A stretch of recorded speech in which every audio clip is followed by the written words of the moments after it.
ស្វាគមន៍មកកាន់ Flash News អន្តរជាតិ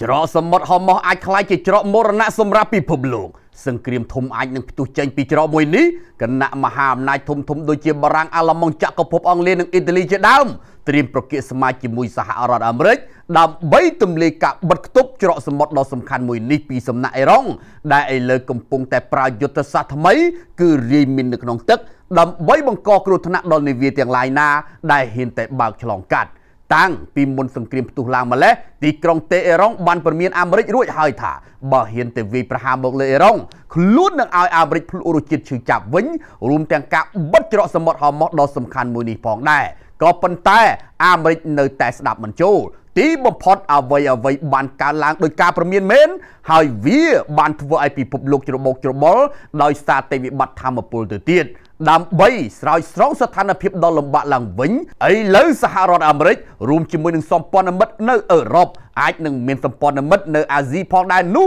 នឹងបើកប្រតិបត្តិការរួមគ្នាហើយដើម្បីការពារសុវត្ថិភាពនៅច្រកសមុទ្រមួយនេះដែលកន្លែងស្ដួចខ្លាំងមានទទឹងត្រឹមតែ33គីឡូម៉ែត្រនោះបន្ទាប់ពីសហរដ្ឋអាមេរិកគឺបារាំងជាអ្នកចេញមុខខ្លាំងជាងគេ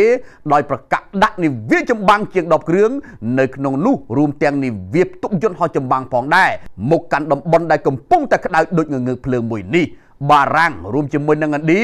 និងប្រទេសនៅក្នុងអាស៊ីមួយចំនួនទៀតក៏បានពិភាក្សាអំពីបេសកកម្មរួមគ្នាដើម្បីការពាររាល់ការធ្វើដំណើរឆ្លងកាត់ច្រកសមុទ្រដ៏សំខាន់មួយនេះផងដែរហើយលោក Stammer នាយករដ្ឋមន្ត្រីចក្រភពអង់គ្លេសបានពិភាក្សាគ្នារួចហើយជាមួយអាល្លឺម៉ង់និងអ៊ីតាលីដើម្បីការពារនាវាពាណិជ្ជកម្មបើទោះបីជាយ៉ាងណាក៏ដោយអ៊ីរ៉ុងក៏បានប្រកាសរួចហើយថាខ្លួននឹងវាយប្រហាររាល់នាវាទាំងអស់ដែលឆ្លងកាត់ច្រកសមុទ្រហោម៉ោះនេះដោយគ្មានការអនុញ្ញាតពីខ្លួនហើយឥឡូវអ៊ីរ៉ុងគឺបានចាប់ផ្ដើមរាយមីននៅក្នុងទឹកទៀតដើម្បីបិទគប់សរសៃឈាមដ៏សំខាន់របស់ពិភពលោកមួយនេះ Hamas គឺជាសរសៃឈាមដ៏សំខាន់របស់ពិភពលោកប៉ុន្តែឥឡូវវាកំពុងតែប្រែក្លាយទៅជាច្រកមរណៈសម្រាប់ពិភពលោកទៅវិញដោយវាបានអូសទាញមហាអំណាចកាន់តែច្រើនឡើងហើយចូលមកពាក់ព័ន្ធនៅក្នុងសង្គ្រាមប្រឆាំងអ៊ីរ៉ុងអ្វីត្បិតស្ថិតនៅក្នុងរូបភាពត្រឹមតែការពារប៉ុន្តែបើកើតមានការវាយប្រហារពីសំណាក់អ៊ីរ៉ុងនោះវានឹងក្លាយជាការប្រយុទ្ធកំទេចគ្នាទៅវិញទៅមកដែលនេះមានន័យថាភ្លើងសង្គ្រាមដ៏ធំមួយអាចនឹងឆាបឆេះរាលដាលដោយសាំងត្រូវភ្លើងចេញពីច្រកមួយនេះក៏ថាបានអាមេរិកដែលជាអ្នកបោះមេបានអះអាងថាក្រៅពីនាវាចម្បាំងរបស់អ៊ីរ៉ុងរាប់សិបគ្រឿងខ្លួនក៏កំទេចបាននាវារីមីនរបស់អ៊ីរ៉ុងបានចំនួន16គ្រឿងផងដែរប៉ុន្តែមានសេចក្តីរាយការណ៍ថាអ៊ីរ៉ុងនៅមានសមត្ថភាពរីមីននៅក្នុងទឹកចន្លោះពី80ទៅ90% ទៀតឯណោះបើទោះបីជាយ៉ាងណាក៏ដោយលោកប្រធានាធិបតីដូណាល់ត្រាំបានចេញមុខគម្រាមជាថ្មីម្ដងហើយម្ដងទៀតថាអ៊ីរ៉ុងប្រញាប់សារមីនទាំងអស់នោះទៅវិញជាបន្ទាន់បើមិនចង់ប្រឈមនឹងផលវិបាកនៅក្នុងកម្រិតដែលមិនធ្លាប់ជួបពីមុនមកទេនោះអ៊ីរ៉ុងអះអាងថាខ្លួនអូសមីស៊ីលមហាទម្ងន់ដែលមានឈ្មោះថា Go Ramza មកសង្គ្រប់លើអ៊ីស្រាអែលនិងមូលដ្ឋានអាមេរិកហើយដោយនៅក្នុងខួរក្បាលរបស់ពួកគេមានតែរឿងមួយគត់គឺត្រូវតែឲ្យសត្រូវបាក់លងទាំងស្រុងតែម្ដងគណៈអាមេរិកនិងអ៊ីស្រាអែលបន្តដឹកដៃគ្នាមកទម្លាក់គ្រាប់លើអ៊ីរ៉ុងខ្លាំងក្លាបំផុតមិនធ្លាប់មានកាលពីថ្ងៃអង្គារម្សិលមិញបើគិតចាប់តាំងពីសង្គ្រាមបានផ្ទុះឡើងជាង10ថ្ងៃមកនោះយោងទៅតាមភ្នាក់ងារសារព័ត៌មានអាយ៉ាសារ៉ាអ៊ីរ៉ុងបានអះអាងថាខ្លួនបានវាយប្រហារលើទីក្រុង Haifa និងទីក្រុង Tel Aviv និងទីក្រុង Jerusalem របស់អ៊ីស្រាអែលនៅមូលដ្ឋានយោធាអាមេរិកជាច្រើនកន្លែងទៀតដូចជានៅក្នុងទីក្រុង Ibil នៅប្រទេសអ៊ីរ៉ុងនិងទីក្រុង Manama នៅក្នុងប្រទេសបារ៉ែនជាដើមកងឆ្មាំបដិវត្តអ៊ីរ៉ុងបានអះអាងបន្តថាខ្លួនបានវាយសង្គ្រប់លើអ៊ីស្រាអែលនិងទ្រព្យសម្បត្តិយោធាអាមេរិកនៅក្នុងតំបន់មជ្ឈិមបូព៌ាដោយប្រើមីស៊ីលមហាទម្ងន់ដែលមានឈ្មោះថា Super Heavy Go Ramza ដើម្បីបុកទម្លុះខែលការពារដែនអាកាសជាច្រើនស្រទាប់របស់សត្រូវនៅក្នុងសេចក្តីថ្លែងការណ៍ចុះផ្សាយដោយភ្នាក់ងារសារព័ត៌មាន VA កងឆ្មាំបដិវត្តអ៊ីស្លាមអ៊ីរ៉ុងដែលមានឈ្មោះថា IRGC បានបន្តថាខ្លួនបានវាយប្រហារមជ្ឈមណ្ឌលផ្កាយរណបដែលមានឈ្មោះថា Haila នៅខាងត្បូងនៅក្នុងទីក្រុង Tel Aviv ក៏ដូចជាមូលដ្ឋានយោធាជាច្រើនកន្លែងទៀតនៅក្នុងទីក្រុង Ber Yaakov ទីក្រុង West Jerusalem និងទីក្រុង Haifa ផងដែរ គណៈបញ្ចេញមីស៊ីលមហាទម្ងន់កូរ៉ាំហ្សាកងឆ្មាំបដិវត្តអេរ៉ុងបានបដិញ្ញាផងដែរថានឹងបន្តវាយបកលើគោលដៅប្រចាំមិត្តឲ្យបានខ្លាំងក្លាបំផុតរហូតដល់បានសម្រេចគោលដៅនៅក្នុងសមរភូមិដែលក្នុងខួរក្បាលអេរ៉ុងគិតតែរឿងមួយគត់គឺវាយទល់តែសត្រូវបាក់លុំតែម្ដងតាមពិតទៅដំបងឡើយគេគិតថាមីស៊ីលរបស់អេរ៉ុងគ្មានឱកាសបានបាញ់ចេញផងទេអាចនឹងកាំងដូចនៅវេណេស៊ុយឡាប៉ុន្តែធៀបពិតមិនត្រឹមតែបាញ់ចេញទេថែមទាំងទម្លុះខែលការពារដែនអាកាសខ្លាំងរបស់អ៊ីស្រាអែលនិងអាមេរិកបានទៅទៀតជាក់ស្ដែង Iron Dome ដែលគេល្បីថាខ្លាំងស្រវាំងភ្នែកដោយសារតែមីស៊ីលរបស់អេរ៉ុងផងដែរបើទោះបីជាយ៉ាងណាក៏ដោយការពីម្សិលមិញនេះគឺជាថ្ងៃដែលអេរ៉ុងទ្រាំខ្លួនបំផុតនេះបើយោងតាមការលើកឡើងរបស់លោកភីតរដ្ឋមន្ត្រីក្រសួងការបរទេសអាមេរិកនៅក្នុងកិច្ចសភាជាមួយនឹងរយទ័រពលរដ្ឋនៅក្នុងទីក្រុងតេអេរ៉ុងបាននិយាយថាយប់មិញគឺជាយប់ដែលទីក្រុងតេអេរ៉ុងរងការទម្លាក់គ្រាប់ខ្លាំងបំផុតនិយាយឲ្យចំគឺដូចជាឋាននរកទៅហើយពួកគេទម្លាក់គ្រាប់គ្រប់កន្លែងគ្រប់ច្រកលោហកនៅក្នុងទីក្រុងតេអេរ៉ុងមានសេចក្តីរាយការណ៍ថាអាមេរិកចាយលុយច្រើនសម្បើមណាស់នៅក្នុងប្រតិបត្តិការមហាកំហឹងដែលមានឈ្មោះថា Epic Fury របស់ខ្លួនដោយគ្រាន់តែ2ថ្ងៃដំបូងចាយអស់រហូតដល់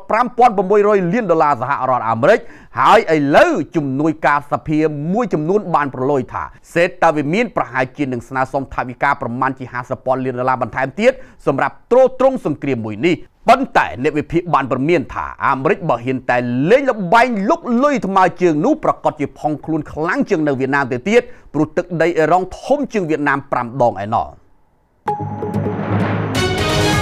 កូរ៉េខាងជើងបានចេញមុខមករិះគន់សហរដ្ឋអាមេរិកនិងអ៊ីស្រាអែលចំជុំវិញការវាយប្រហាររបស់ពួកគេទៅលើអេរ៉ុងហើយបាននិយាយថាខ្លួនគោរពសិទ្ធិរបស់ទីក្រុងតេអេរ៉ុងក្នុងការជ្រើសរើសមេដឹកនាំកម្ពុជាថ្មីយោងទៅតាមភ្នាក់ងារសារព័ត៌មានរដ្ឋកូរ៉េខាងជើង KCNA បានឲ្យដឹងថាអ្នកនាំពាក្យក្រសួងការបរទេសកូរ៉េខាងជើងបាននិយាយនៅក្នុងថ្ងៃពុធនេះថាទីក្រុងព្យុងយ៉ាងបានកោតទោសយ៉ាងខ្លាំងចំពោះការវាយប្រហាររបស់អាមេរិកនិងអ៊ីស្រាអែលដែលបានចោទប្រកាន់ពួកគេថាបានបំផ្លាញសន្តិភាពនៅក្នុងតំបន់និងបង្កើតអស្ថិរភាពទូទាំងពិភពលោកតាមរយៈការវាយប្រហារយោធាខុសច្បាប់ទៅលើប្រទេសអ៊ីរ៉ង់ទីក្រុងព្យុងយ៉ាងក៏បានរិះគន់នៅអ្វីដែលខ្លួនបានព័ត៌នាថាគឺជាការជ្រៀតជ្រែកពីខាងក្រៅនៅក្នុងប្រព័ន្ធនយោបាយរបស់អេរ៉ុងផងដែរដោយពមៀនថាការគំរាមកំហែងតាមវោហារសាស្ត្រនិងសកម្មភាពយោធាដែលមានបំណងធ្វើឲ្យខូចទៅដល់រដ្ឋាភិបាលរបស់ប្រទេសមួយផ្សេងទៀតមិនអាចអត់ឱនបាននោះឡើយភ្នាក់ងារសារព័ត៌មាន KCNA បានរាយការណ៍បន្តថាប្រទេសកូរ៉េខាងជើងបាននិយាយថាខ្លួនគោរពការសម្រេចចិត្តរបស់សភានៃក្រុមអ្នកជំនាញរបស់អេរ៉ុងនៅក្នុងការជ្រើសរើសមេដឹកនាំកម្ពុជាថ្មីដោយនិយាយថាវាបានឆ្លុះបញ្ចាំងអំពីសិទ្ធិនិងជំរឿនរបស់ប្រជាជនអេរ៉ុងបើទោះបីជាយ៉ាងណាក៏ដោយឥឡូវនេះកំពុងតែមានសំណួរសួរថាតើមេដឹកនាំកម្ពុជាថ្មីរបស់អេរ៉ុងនៅឯណាលោកម៉ុយដាបាខាម៉ានីមិនទាន់ចេញសេចក្តីថ្លែងការណ៍ណាមួយនៅឡើយទេពលគឺជិត48ម៉ោងទៅហើយបន្ទាប់ពីលោកត្រូវបានតែងតាំងជាមេដឹកនាំកម្ពុជាថ្មីរបស់អេរ៉ុងនោះត្រង់ចំណុចនេះធ្វើឲ្យគេកំពុងតែមានការងឿឆ្ងល់ថាតើមានរបួសឬក៏មិនទាន់ហ៊ានចេញមុខដើម្បីសុវត្ថិភាពគណៈអាមេរិកនិងអ៊ីស្រាអែលកំពុងតែតាមសម្លាប់ឬក៏យ៉ាងណានោះផងដែរហើយអគ្គរដ្ឋទូតអេរ៉ុងប្រចាំអង្គការសហប្រជាជាតិបានចោទប្រកាន់សហរដ្ឋអាមេរិកនិងអ៊ីស្រាអែលថាបានកំណត់គោលដៅលើជនស៊ីវិលដោយចេតនានៅក្នុងការវាយប្រហារដែលបានសម្លាប់មនុស្សជាង1300នាក់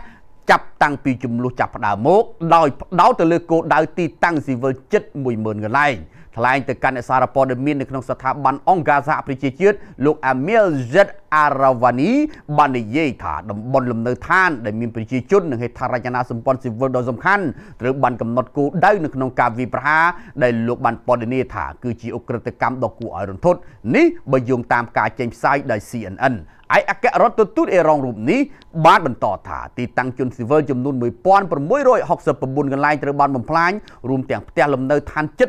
8000 បូករួមជាមួយនឹងមជ្ឈមណ្ឌលពាណិជ្ជកម្មកន្លែងវិទ្យាសាស្ត្រនិងឱសថសាលារៀនស្ថាប័នអប់រំផងដែរលោកបាននិយាយបន្តទៀតថាតួលេខនេះកំពុងតែកើនឡើងជារៀងរាល់ថ្ងៃនៅពេលដែលការវាយប្រហារនៅតែបន្តទូទាំងទីក្រុងសំខាន់ៗរបស់អេរ៉ុងហើយក្រៅពីនេះក៏មានការវាយប្រហារយ៉ាងខ្លាំងទៅលើកន្លែងស្តុកប្រេងនៅក្នុងទីក្រុងតេអេរ៉ុងនិងទីក្រុងផ្សេង ទៀតនៅយប់ថ្ងៃទី5និងថ្ងៃទី7ខែមីនាផងដែរដោយការវាយប្រហារនេះបានបញ្ចេញបរិមាណដ៏ច្រើននៃសារធាតុពុលចូលទៅក្នុងបរិយាកាសហើយបន្ទាប់មកភ្លៀងបានធ្លាក់នៅព្រឹកថ្ងៃទី8មីនាដោយបានធ្វើឲ្យទឹកភ្លៀងពោពេញទៅដោយជាតិអាស៊ីតខ្ពស់ដែលបង្កហានិភ័យនៃគ្រោះថ្នាក់ផ្លូវដង្ហើមដល់ការបំពុលបរិស្ថានផងដែរសូមអរគុណសម្រាប់ការតាមដាន Flash News អន្តរជាតិ